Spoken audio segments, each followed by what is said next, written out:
Hey guys, welcome back to PHT TV. We did part one. This is going to be part two of the Q&A section of the Q&A segment. So, you guys just want to jump in? Let's just jump back in. Let's just jump back in. So, the very first question that we have for today is, do elevation speakers / reflective speakers, do they really work? They're talking about atmos speakers. Yeah. They do. So, yes, in the right environment. The environment is so important for these speakers. Absolutely, it is. Essentially, they work perfectly in the perfect environment. So there is some degree of difference. So if your ceiling is higher, you'll move your couch back further back, and you can kind of compensate for that. But they are designed in a specific manner. They are at a certain angle in order to reflect properly.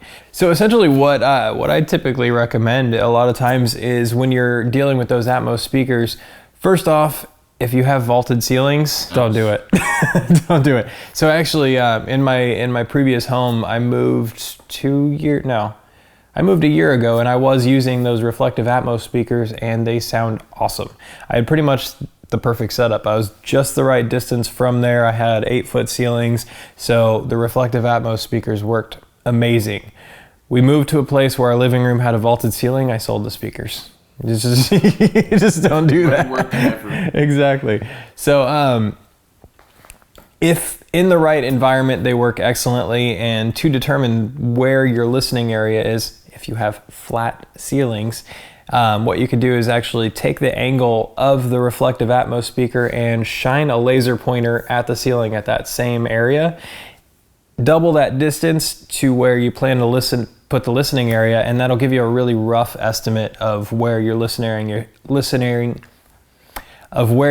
area should be in relation to the speaker itself. So, as a rule of thumb, absolutely. Yes. More accurate with that, you can look up the Dolby Atmos installation guide, and they actually give you the formula of taking the measurements in your room and how to calculate where that couch needs to stop, where the front speaker needs to be, where the sides need to be. It helps do that math for you. Yeah. So in short, yes, they do work. They do work. They are awesome in the right environment. So this isn't one that we had on the list, but what cables should we buy? Well, that depends on what you're asking. Yeah. If you're talking about, because there's two kinds of things, right? You have a cable and you have a wire. Yeah. Well, you have, some people call them speaker cables. Actually, they're just speaker wires. In my mind, a cable would be your input side and your speaker wire is your output side, okay? Because it's carrying different amounts of current. So cables, you're speaking to, say, like the RCA connection. RCA, XLR cable, or those are cables, or line level cable, preamp cables, whereas a speaker wire is a much bigger and different choice. So if we just talk cables, then you need to look at, in my mind, as far as cables go, you need to look at a couple of things. Do they make continuity? Do they actually connect point A to point B? Yes. Do they inherently pick up random RF noise? Are they isolated? So shielding, yeah. Shielded. Is it a shielded cable? Now, the better the shielding, the better the shielding in an RCA cable, the better the noise rejection, therefore the better it is. Now, I will agree, 30 megahertz from a CB radio will more likely give you a hard time from that than the wireless transmission from your router. But so the likelihood of hearing that would be more than from the router, because you could be in church and hear the CB radio over the PA system, whereas the router, you're not going to have that problem. But yeah, you need to have, I'm going to step back. You must have a shielded cable when you're dealing with this, otherwise you will have noise. And we want to eliminate that noise because that is distortion, and distortion is destructive. So let's not do that. Distortion, by definition, anything not intended. Correct. So not necessarily the hiss, not necessarily what you're used to hearing, like TV noise or something to that effect. It's just anything not intended to be put through the cable. Well, I mean, I've seen situations where you have a really, really cheap RCA, and their shield is a single copper strand from one end to the other. It's not shielded. It's not wrapped. It's a single copper strand connecting the grounds on each end. That's their shield. I try not to use those kinds of cables unless you're in a dire strait and you just need to make some noise. If you want to listen a little more in-depthly, a better preamp cable can really help that. In the scheme of 100% of our sound, we're talking in the 1 to 5% world. So minute amounts, probably more accurately tested than heard. Thus is the why you might have seen a post on Facebook recently from Roy that said continuity is continuity. It makes connection, it solves the problem, which is why Paul put specific kinds of wire in his speakers most of his operating career. Wire, that's a whole nother Pandora's box. We have an A/B tester. We can do that amongst ourselves just for fun if you wanted to. But no, I mean, even the sockets on the Jubes and the K-horns, that's maximum of 12 gauge essentially to fit in there. All the binding post on every Klipsch speaker that I've ever been around is maximum 12 gauge wire. The Jubilees use terminals, screw down terminals like on a car stereo amp, or it's a permanent type connection. It's still designed for a 12 gauge wire or a ring terminal. So I mean, there's no point. And the reason being, okay, you have two types of amplifiers. Back to that amplifier question. You have a current amp, a high current amp, and a high voltage amp. A high voltage amp is typically used in a 70 volt system. That's why they call it a 70 volt system. It's low voltage, it's not 120, but it's high voltage in this situation. Do we want to do a video on 70 volt systems later? We might. It might be worthwhile talking about the differences. Let us know, guys, if you have any questions. Would it be worth covering? Would you be interested in seeing a video on setting up and designing 70 volt systems? And the reason for that would be your backyard system. Because if you're running 8 ohm, you're probably going to have to run home run wire from point A back to your amp, from speaker to amp. Whereas if you're running a 70 volt system, we can run one wire and daisy chain all those speakers on that one wire within reason. So the cost of running cost of running a 70 volt system is dramatically lower than what it is for an 8 ohm system, especially at a home. And people, well, I want stereo. It's at my house. Well, when in the hell are you going to sit around in the backyard in the sweet spot? You're going to lay around the pool, mow the yard, pick up dog poo. What if it's hard? Isn't that what the song says, right? So, Joe Walsh, never mind, you're too young. Yeah. The difference of two amplifiers are high voltage and high current. Well, in a high voltage amp, you're dealing with the maximum of 70 volts and a current of maybe 2 amps. Well, let's look at the electrical properties of wire.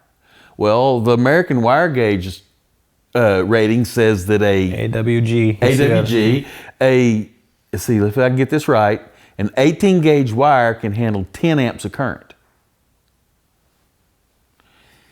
You put 10 amps of current in most any speaker and you're going to get pretty little blue flames coming out. It's not going to like it. I may be exaggerating there. There's obviously speakers out there that can handle 10 amps of current, but for general statement, that's a lot of current into a speaker wire. And as far as voltage goes, if 70 volts is as high as we're going to get on a 70 volt system, what's the voltage on an 8 ohm system? Well, let's see, 100 watts is somewhere around 28 volts on an 8 ohm system. 28.2, blah, blah, blah, whatever the number is, but how far you carry it out, but let's call it 28 volts. Okay, 28 volts, and we put 120 volts on that 18 gauge wire constantly in the wall outlets, in different things. So that's not a problem. The speaker can handle less current than the wire can deliver. So that's not a problem. Why is an 18 gauge wire not good enough? Well, distance can add capacitance and resistance in a wire. Well, an 18 gauge wire in 1,000 foot has 2.88 ohms per thousand. If that speaker wire has, let's call it 3 ohms per thousand, and I'm going to put 100 feet in my speaker, between my left speaker and my amp, which is how many homes use 100 feet between the right speaker and the amp in the front. Not many, I don't think. So normally it's closer to 10 foot, but we'll use 100 for a number. Well, if it's 3 ohms per 1,000, then it's 0.3 ohms per 100. And it's 0.03 ohms per 10. If it's 0.3 ohms per 100 and your speaker is 8 ohms nominal, what is 0.3 going to do to 8? Nothing. There's not enough there to care. All right. Well, if I added a whole 1,000 foot of wire between my amp and my speaker, that's only 3 ohms. Okay, now it might care at the low impedance. So 10 foot of 18 gauge wire is 0.003 ohms, which will mean nothing to your speaker. The other side of that is capacitance. What's the capacitance on that wire? On a long run, an 18 gauge wire, you can see enough capacitance that you could change the low frequency capabilities in the system. Because capacitance is thought of, you can think of it as bass blocker. Matter of fact, you go to your car stereo shop, you buy a bass blocker for your little speaker to go on the door of your speaker, and you cut the little plastic off, it's probably going to be a 3 microfarad capacitor. That's it. So, and if you look on any crossover on any of the Klipsch products, the first thing you're going to see in the mid-range or the tweeter will be a capacitor in the network. So that's its job, is to block DC, and in AC, it starts blocking at specific frequency due to its value. You would have to see 1 or 2 microfarads of capacitance change to see a difference in the output. I think you could probably see that maybe with 1,000 foot of that wire. I doubt you're going to see it with 10. I'd have to go look it up to confirm. So, This two types is of amp. 100% speaking about specifically 18 gauge wire. Correct. So if you can do all of this on 18 gauge wire, how much does wire really matter? The specific types of wire that you buy. Yeah, now that's, some people put their wire on pedestals and pay $1,000 a foot for it. So you've More seen power to them. Literally? No. No, I guess that's wrong, isn't it? So I have seen posts on the group, what kind of wire should I buy and so forth. And you may have seen me respond, well, walk into Best Buy and close your eyes and point your finger, and that's what cable you should buy. I tell people what they're going to use. I'm sorry, what wire you should buy. If you're going to put that wire in a wall, always use a CL rated wire, CL3 rated wire. That way you don't kill your fireman if it catches on fire. Think of things like that. But as far as the wire running on the floor, you just, what wire you want to use. If it makes continuity, it makes the connection, and there's nothing majorly wrong with it, it's not an extremely long run of wire, you can use just damn near anything. And I would venture to say, in a blind test, and I've done it several times, nobody's going to hear the difference. We've hooked up 1,000 foot wire, and we've hooked up the zip cord out of the plant on 3 meter pieces, because that's the way you buy that stuff. I mean, a pre-made 3 meter piece, use the ABX switcher and run 60 or 70 people through there, and not a one of them could do better than 70%. That's a guess. Yeah. There is at some point you're just kind of closing your eyes. Yes. And nobody could be definite. To be definite, you need to be in the 90s to say, yeah, I can hear that. But nobody could break 70%. It was mostly in the low 60s, mid 60s. All right, so not on the questionnaire, but I definitely see that question so much that it had to be touched on. So, all right, so next we have... This is another amp question. So we have a lot of these. So this one is... do a whole segment on just amps. Just amps, yeah. So I'll be doing a video on unboxings of the separates versus the integrated amps and kind of tell the differences between those. And I think we may have to hook those up with an AB switcher and pop them onto one of the, maybe a set of LaScalas or something like that, and see if we can actually tell the difference listening to the different amps. Yeah, with the switcher we have access to is an AVX, so we can blind listen, and we won't know which one is X. And you have to choose A or B, and then there's a certain number of chances, and it helps us determine whether you're guessing or you can actually hear it. Exactly. That goes back to your speaker wire thing where you had a bunch of people come in, and could they tell the difference? No, not if you can't hit past 70%. I haven't paid for lunch yet, man. Yep. I've ate a few, but I ain't paid for one. So this one is the difference in sound between not only specifically Parasounds or anything, but carry Parasounds and other high-end amps in general. So you have the difference between tube amps and solid state. That's a pretty rough battle, but as I am a solid state firm believer, I'll refrain my comments a little bit. I'm not a huge fan of tubes unless they're in a guitar amp. But why? Inherently, they make odd harmonic distortion. Odd. They don't do even.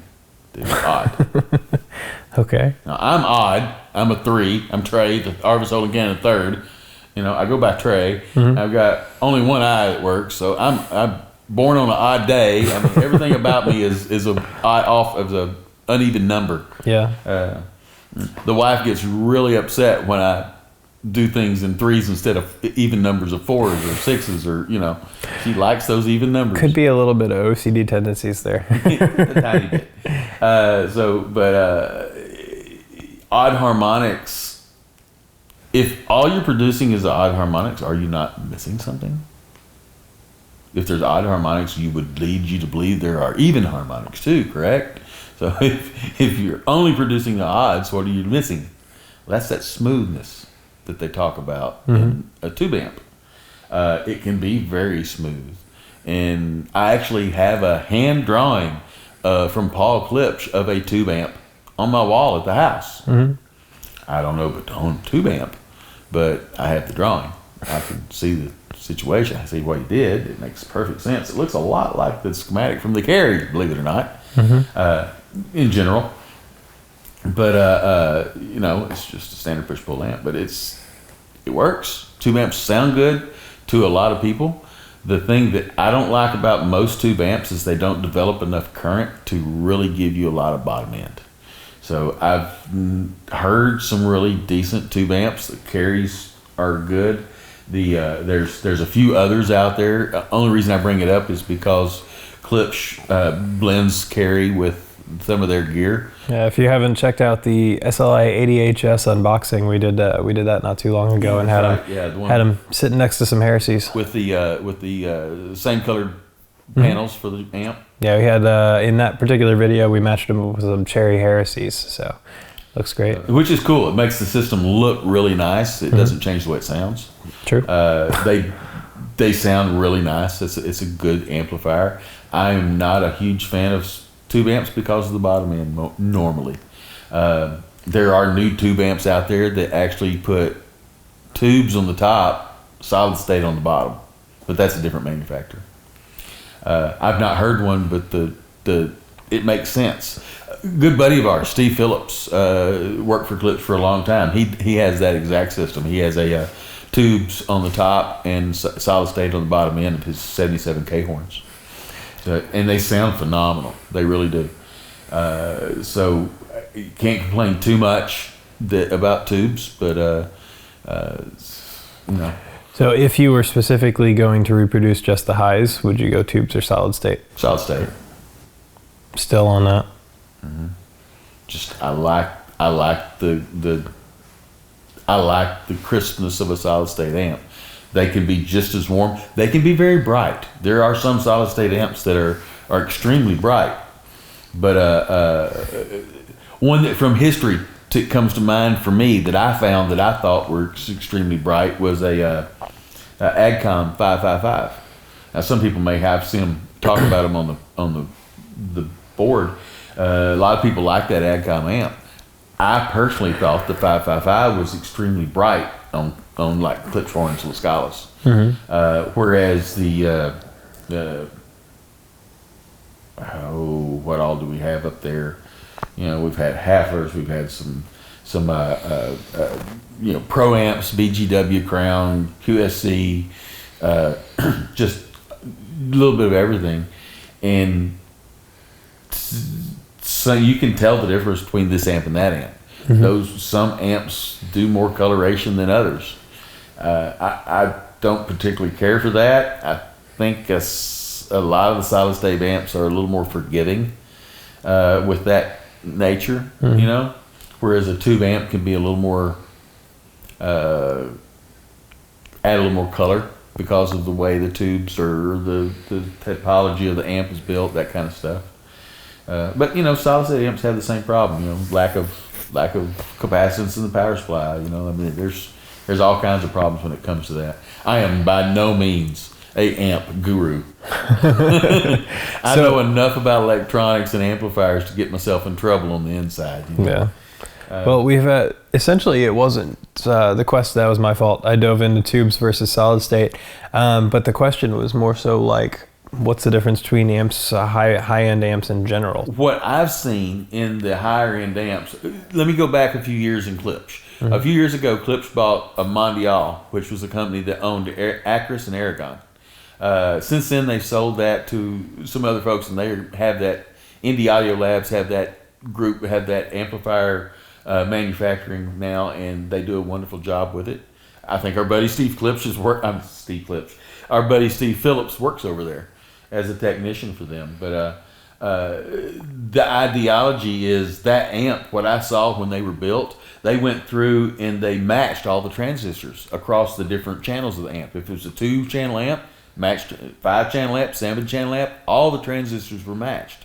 When they set them up, the biases were set identically in all the channels. Which is typically what should be done, but the higher end amps tend to be more precise about that. You know, kind of like tires. You know, one tire versus the other can get you back and forth to work, unless there's a big mud hole between and you're running street slicks. You know, then you've got the wrong tire for the job.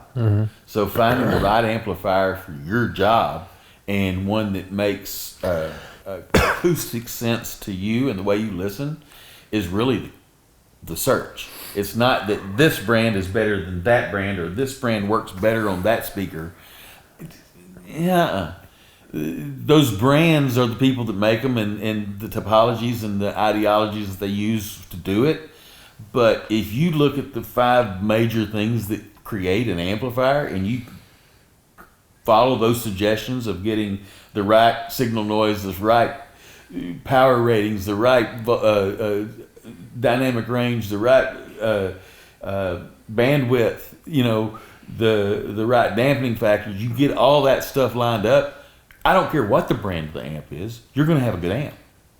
And most of the time in the higher end amps, they pay closer attention to those things.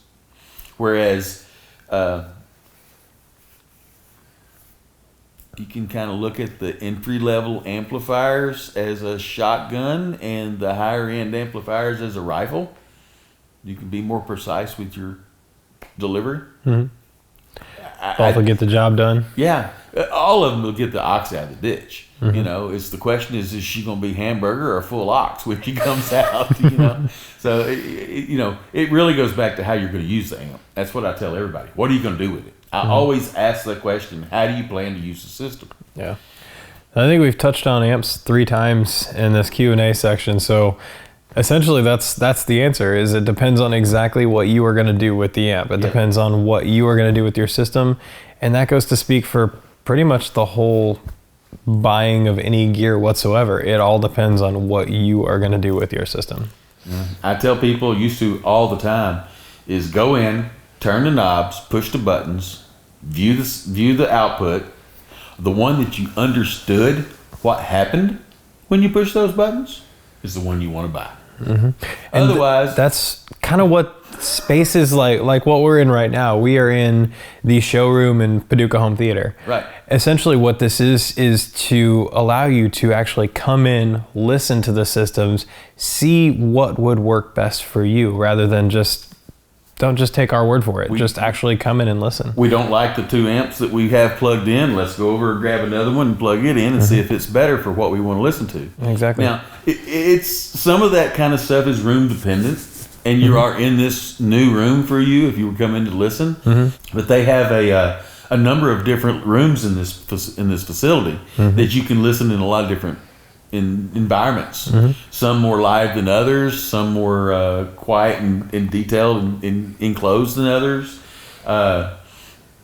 Some like this room that's huge, with almost 12-foot ceilings and hardwood floors. So it's pretty reverberant in here. But there's opportunities to swap that kind of stuff out, and by talking again, this is kind of a different section of this video, but talking to the people that run PHT TV or Paducah Home Theater, and scheduling a time to come in and visit, there's a situation where you can spend a lot of time in here finding exactly what you want before you walk out with your gear. And what's great with these guys, you don't even have to walk out with your gear. You can tell them what you want, go home, and maybe even before you get there, it'll be there. Yeah. So they're pretty quick about getting things out. For sure. So again, another item that Corey had talked about, and I may have to cut this. I'm not sure if it's going to come to fruition or not. But essentially, treating this as a B&B type deal, where you can come in, you can listen to all the systems. You could spend all the time you want. You could play your own music. Your stay is free if you walk out of here with some with a system. So you get all the time in the world to pick out exactly which system you want and listen to it all day. You can get pretty loud around here, and nobody's complaining. Oh, we have. We have gotten loud. So as Paul said, TDL. Yeah. That stands for too damn loud. If you didn't know. Is there such thing? For Paul, there was. Yeah, too loud is when it starts distorting. Or your ears start distorting, whichever comes first. Or go deaf. You got another question over there? So the next question on the list is, can someone please send me free LaScalas? And this was by David McIntyre. And the answer is yes. Somebody can totally send you some free LaScalas. Won't be us. We're not doing it. All right, guys. Thanks for watching. This has been part 2 of the Q&A section of PHT TV. Please leave a comment below. Let us know what other questions you might have. And let us know also, has this been helpful to you? Did we ramble on too much about things that were off topic, or did that help as well? I know we both kind of get into conversation mode and forget what the question was at times, but hopefully this was helpful to you anyways. Like and subscribe below. Click that subscribe button. Let us know that you're kind of feeling this channel and that you'd like to see more. Yeah. Thanks for tuning in. We'll see you again next week.